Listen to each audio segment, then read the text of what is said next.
अच्छा ये बताइए, आपको ये गुटखा माफिया और ये जो लोग हैं, इन्होंने कुछ किया उसको, आपको रिश्वत देने का या कुछ करने का?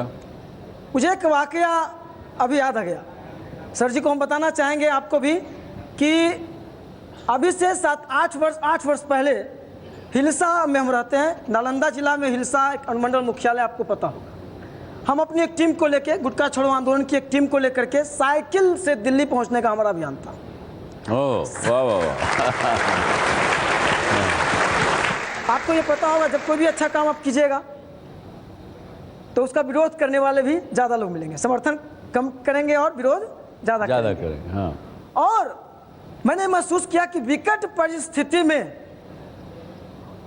परिस्थिति में आदमी में और चार्मिंग आता है, उसका काम करने का जज्बा, उसका जोश, उसकी साहस, उसकी बुलंदी और बढ़ती है, घटती नहीं। तो हम लोगों ने निर्णय लिया, रात हो जाती थी कभी कभी, चूंकि हम लोग दोपहर में नहीं चलते थे, 3-4 घंटा खाने वाने के लिए रुकते थे, ढाबा होता था वहीं, कहीं कहीं हालांकि प्लानिंग होती थी, लोग समाज सेवी लोग हम लोग अपनी जगह बनाते थे, लेकिन देर हो जाती थी तो वहाँ प्लानिंग गड़बड़ा जाता था, तो ढाबा में रुकना पड़ता था, बगल में ढाबा होता था, होटल। 2 जगह पे बहुत हॉट डिस्कशन हुआ, तो हमारे 2-3 लोग थोड़ा गर्म, हालांकि वो गर्म ठंडा दोनों जो मिश्रित है, ये क्रांति और हालांकि शांति भी हमने धारण किया हुआ है, ऊपर से क्रांति है तो शांति को छोड़ा नहीं हमने, लेकिन कुछ लोग टीम में थे जो केवल गर्म मिजाज के थे, उनसे थोड़ा सा हो गया। तो कृष्णा नगर बाईपास के समक्ष जब 3:45 बजे हमारा काफिला पहुंचा, साइकिल से हम जा रहे थे, सबसे आगे लीड कर रहे थे हम, पीछे से सारे लोग थे, चूंकि मेरा पोशाक, हमारा यूनिफॉर्म ही एक तरह से ये है तो पहचानना भी आसान हमें हो जाता है कहीं भी। तो एक लॉरी से कुचलने का प्रयास किया, बहुत उस समय लाइट नहीं आई थी, और उस समय मुझे सबसे पहले तो यहाँ पे बाल पकड़ के खींचा, फिर तेजी से लॉरी की तरफ आगे की ओर, मेरा साइकिल तो चकनाचूर हो गया, लेकिन मैं पलट के उधर, ये मेरा जो हाथ है, ये जो जितना भी नाखून देख रहे हैं, उंगलियां आप देख रहे हैं, ये सारा डैमेज है, फिर से नाखून हुआ, लेकिन ये सब काम बढ़िया से नहीं करता है। तो ये गुटखा माफिया, और उसके बाद कानपुर में 2-3 बार और भी कार्यक्रम, हालांकि वहाँ जब जाते हैं तो लोकल कन्वेनर जो है वहाँ पुलिस की व्यवस्था हो जाती है अब, तो उसके बाद उन लोगों की बहुत सी धमकियाँ मिली हमको, लेकिन जितनी बार हमारे विपक्ष के लोगों ने, विरोधियों ने धमकी देने का काम किया, डराने का काम किया, धमकाने का काम किया, उतना ही रेशियो में हमारी ताकत बढ़ती गई, और अब हम और आगे बढ़ने के लिए हमारे यहाँ डीएम है, नए बने हैं डॉक्टर त्यागराजन एसन, नालंदा जिलाधिकारी, और वो भी आए थे हमारे कार्यक्रम में, जब कम से कम आधा दर्जन लोग जो हाल फिलहाल में 5 महीने में छोड़े हैं, पूरी तरह से छोड़ चुके हैं, उन पर हमने ये भी किया, उनको वास करना पड़ता है ना, तो वो छोड़ चुके हैं। सब लोगों से हमने पूछा किसी प्रकार की बीच में दवा ली क्या, सभी लोगों ने कहा नहीं सर, जिस समय से आपके सामने हम लोगों ने कबूल किया कि नहीं आज से नहीं खाएंगे पिएंगे, कुछ लोग तो जो ठेला चलाते हैं वो केला वाला बेचते हैं, वैसे लोग थे, मैंने आप लोग बहुत आगे हैं, बहुत महान आप लोग तो हैं, वो बहुत, उनका स्टेमिना तो बहुत लो होता है, वैसे लोग थे, उन लोगों ने कहा कि मंदिर में जाके कसम खा लियो है, अब से ना एकदम कांक नहीं, एकदम खत्म हो गया, क्यों से तू पूछला मगे में, क्यों से तू पूछला। तो ये देखिए, ये तो मैं बताऊं आपको, आप तो फिर भी बिहार सुखी है कि बिहार में अभी ड्रग्स का ज़्यादा चलन नहीं हुआ। बम्बई, दिल्ली, बेंगलोर, यहाँ तो युवाओं को 10-12 साल के बच्ची को वो ड्रग्स सिखाना शुरू कर देते, ड्रग खाना शुरू कर देते। इनका ये कहना है कि अगर स्वस्थ भारत अगर आपको चाहिए तो नशा मुक्त होना पड़ेगा। ये बताइए क्या कहना चाहते हैं आप? हम आपसे ये माध्यम से कहना चाहेंगे कि ठीक है, जो हमारे बड़े बुजुर्ग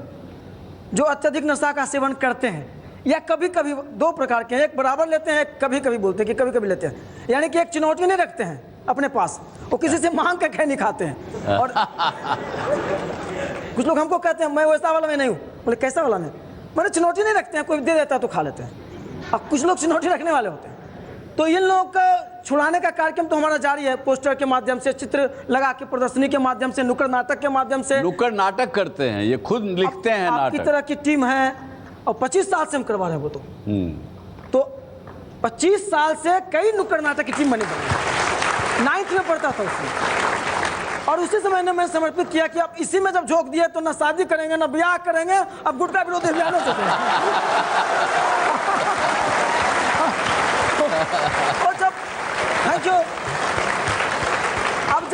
खानदान दे दिए। अब पिताजी और माँ जी हैं, कभी कभी कमेंट आता है, अब भाई बिहेवो करके तो कर ही ना सकता है, काहे नहीं कर लेता है, इसको क्या दिक्कत है भाई, हम लोग सपोर्ट, हम लोग इसको। लेकिन मैं उनको बताता हूँ, बहुत सा किताब छप गई भाई, मैं बहुत जगह घोषणा कर दिया तो हम फिर उठल्लू ना हो जाएंगे, मम्मी को ऐसे ठग दें, मेरा स्टैंड जो पोजीशन है वो डाउन हो जाएगा, तब मम्मी कहते हैं हाँ ये बात तो हम सोच भी नहीं करते हैं। तो आप तो कुछ और खाली सोचते रहते हैं। परिवार के लोग तो, मैं आप लोग परिवार है तो चाहेंगे ना कि भाई लड़का कुछ करे, सपना होता है, पढ़ा लिखा है, एमए किए हुए है और IAS हमारी योग्यता में कमी नहीं है, हमने पढ़ा, बहुत की इच्छा थी कि पढ़े भी, पोस्ट ग्रेजुएशन किया है, दिल्ली से भी IAS से डिप्लोमा भी हमने किया, 2 वर्ष का डिप्लोमा भी किया हुआ, तो पढ़ाई हमने की, लेकिन एक ही मकसद केवल और केवल एक मकसद है, अगर छुड़ाना मुश्किल है तो ये आसान जरूर है कि हमारे जो भाई हैं विभिन्न स्कूल में, कॉलेज में पढ़ने वाले, विश्वविद्यालय में पढ़ने वाले, जो आसानी से या किसी के कहने से या कुसंगत में पढ़ के किसी भी प्रकार के नशीले पदार्थ की चपेट में पड़ जाते हैं, अगर हम उनके बीच जाएं और इस प्रकार का कार्यक्रम करें, संकल्प सभा करें, संगोष्ठियों का आयोजन करें, कोई कितना भी प्रलोभन दे दे, 5 करोड़ रुपए भी दे दे, तो हम अपने जीवन में कभी सिगरेट को हाथ नहीं लगाएंगे, गुटखा को हाथ नहीं लगाएंगे।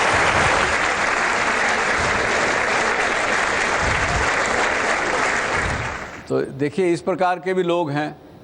वरना तो राजनीतिक व्यक्ति कभी भी अपनी कुर्सी जब पकड़ में आ जाए तो छोड़ना नहीं चाहता, कितना भी समय हो जाए उनको वो छोड़ना नहीं चाहते। हमारे यहाँ